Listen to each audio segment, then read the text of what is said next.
One of the greatest feelings to experience as a comic book fan is the satisfaction in seeing a well-crafted superhero suit in a live-action movie or show. For the longest time, it was somewhat of a rarity to see a suit that was not only well designed, but also comic accurate in its color scheme and overall aesthetic. There was this constant fear of characters looking too goofy, resulting in muted colors for suits or characters wearing costumes that were militaristic or just straight up leather. But in recent years, there seems to be sort of a renaissance of more vibrant, comic accurate suits in superhero projects. You'll see characters from previous entries now pop off with brighter colored suits. There are fans who waited over 20 years to see Hugh Jackman's Wolverine don a suit that even remotely resembled the comics, with the white eyes and everything. Certain designs aren't great just because they're comic accurate. A suit can resemble the comics but still look tacky or out of place on screen. What makes a superhero costume work in live action is when it captures the spirit of the character and looks functional and believable in the world around them. DC in particular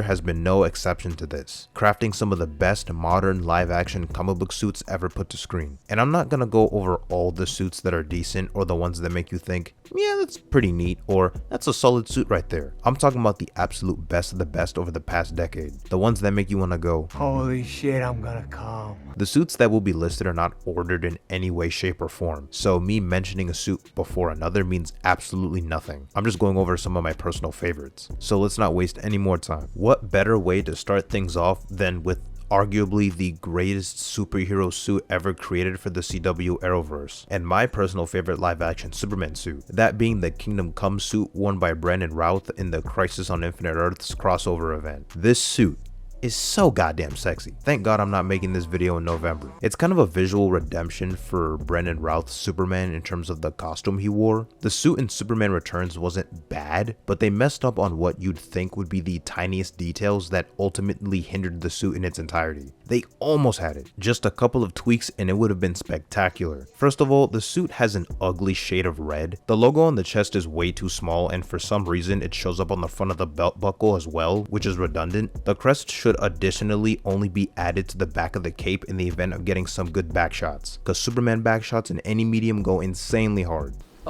Pause. This suit pretty much avoids all of the problems that came with the Return suit. A perfect translation of the Kingdom Come comic drawn by Alex Ross. Very bright color palette, the textures of the suit look smooth, it's not an over-designed mess, the trunks fit with the overall aesthetic and vibe. The chest emblem is big and beautiful, I have no complaints. 10 out of 10 Superman suit. A major reason as to why the Kingdom Come suit looks so good compared to the rest of the Arrowverse suits is because it was developed by Ironhead Studios, a costume and art studio that made the suits and helmets for movies like The Amazing Spider-Man 2, they made the Batsuits for Batman vs Superman, and they built the first suit for Black Panther in the MCU, just to name a few things. So you can see why there's such a disparity in quality. The altered version of the suit seen at the very end of the crossover features a traditional yellow and red color palette for the chest logo, while they pay homage to the Christopher Reeve Superman movies, smiling at the camera while flying into space. Apparently, there were very early talks of a possible sequel series centered on Brandon Routh's Superman seen in the Crisis event, as stated by the executive producer of Arrow, Mark Guggenheim. Despite all of its flaws, the one area where the DC Extended Universe excelled was in the costume department. That's not to say every single superhero costume was a pleasure to look at,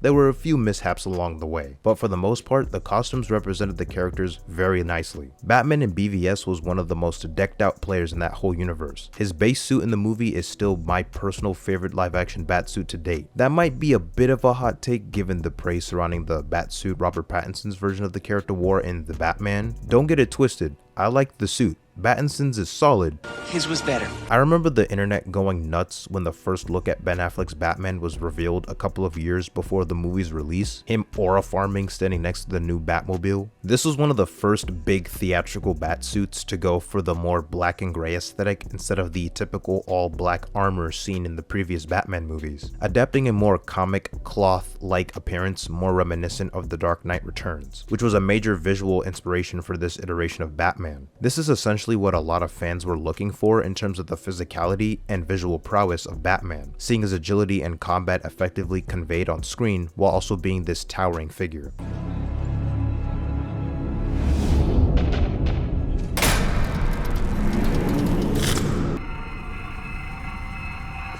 Early concept art emphasized showing the different ways the fabric would present itself, with the early suit designs utilizing a sleeker material. The other suits worn in BVS, like the mech suit for his fight against Superman, were also really well put together and were emblematic of the comic story being adapted from a visual standpoint. I don't know how they fell off so hard with the Flash movie. What the hell?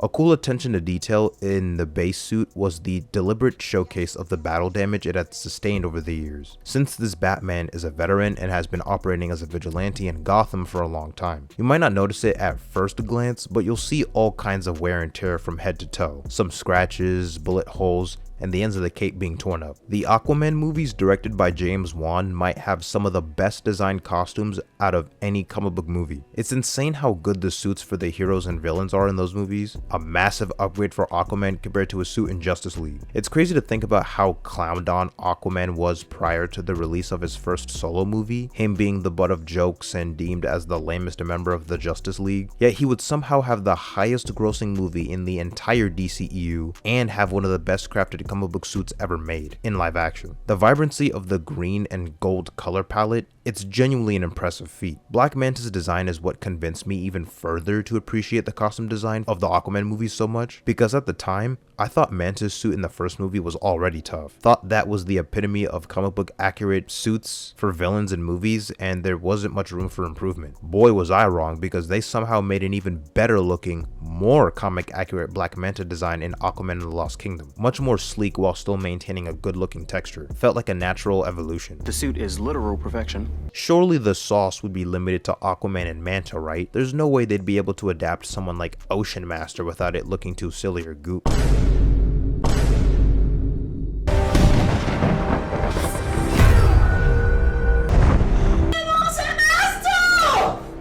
The overall aesthetic of the Aquaman films translated well into live action, from the battle armor of the Atlanteans to the designs of the sea creatures underwater during the action sequences. Black Adam as a movie is pretty mediocre, nothing too remarkable, but they absolutely knocked it out of the park with the designs of the characters, toppled with some pretty fun to watch fight sequences. The casting of Dwayne Johnson as Teth Adam may not be that accurate, but the suit worn throughout the movie is pretty elegant and faithful, as expected from a typical DCEU entry. There are cool little details like the suit's texture incorporating writing from the ancient Kondak language. The final version is the best iteration of the suit, featuring the cape and a bigger, bolder, and more vibrant gold lightning bolt on his chest. Gotta give credit where credit is due. The Rock didn't like the initial version of the suit because of the muscle padding, so the costume designers retooled it to fit around his body to show off the hard work he put into the movie. For Hawkman, they used a combination of the different looks he's had over the years, as well as incorporating their own style, which translated beautifully in the movie. Dr. Fate was one of the standouts for the movie for me. The creative liberties taken with his magical abilities and the overall design for the suit was top notch. Perfect casting with Pierce Brosnan as Kent Nelson, and I wish we could have seen more of him in the movie and in the DCEU as a whole. There was just comic accuracy across the board with characters like Atom Smasher, and even the villain Sabak looked like he was ripped right out of a comic panel. Cyclone's costume,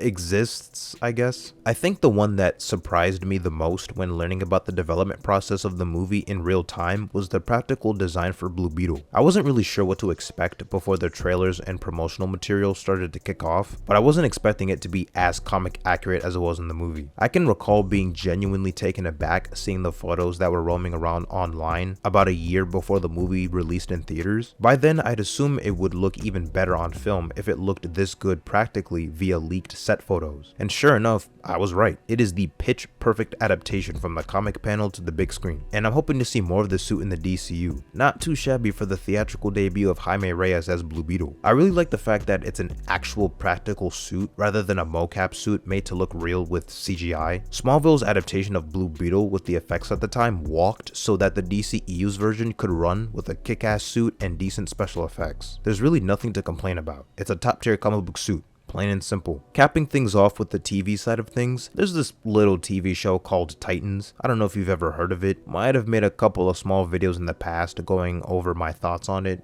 You know, nothing too crazy, something light. In short, this show's pretty terrible. It's not great. There are, however, a few positives that remained consistent throughout its 4 seasons, most notably the costumes being surprisingly good for the most part. Probably the best overall visual showcase across its main cast out of any live-action DC series. Every Robin suit is a banger. Dick Grayson was Robin for about the first half of season 1, which also introduced Jason Todd as the new Robin after Dick left Batman to do his own thing. Tim Drake wouldn't become Robin until the 4th and final season with his own design. Dick and Jason's Robin suits in particular look like the kind of suits you could easily imagine Ben Affleck's Batman giving to his Robin in a theatrical film. Dick Grayson's version of the suit even had the R on his chest act as a shuriken projectile he could use against enemies. Lots of similarities to how Tim Drake as Robin was depicted visually in the comics with his signature bow staff and being able to use the emblem on his chest as a projectile. The flashbacks to the original Titans lineup is filled to the brim with dope outfits. Hawk and Dove, Donna Troy, hell, even Aqualad had a good suit despite barely having a presence in the show. You've got the designs introduced in season 2 and beyond like Deathstroke and Ravager. It's kinda hard to mess up someone like Superboy as well. Nightwing and Red Hood have decent designs, I just wish they fitted better in certain areas or aspects were changed a bit. Would have liked to see Nightwing's suit less bulky and armored, and Red Hood's helmet is a bit too big. These aren't all of the live action suits across the DC catalog of live action movies and shows in the past 10 years that I think are well made or good enough to be labeled excellent suits. These are just some of the ones that stood out to me the most and the suits that first came to mind when thinking about some of my favorites. Could be a part 2 later down the road depending on how I'm feeling. I just hope that the team of people responsible for the DCEU costumes looking as good as they did get to work on any future DCU projects, because that's the kind of energy and talent I'm looking for in superhero suits. Like, I genuinely have no idea how they're gonna top the Aquaman and Black Manta suits if they decide to reboot those characters. If you somehow got butthurt over some of the choices or lack thereof in the video, then too bad, nigga, that's your problem.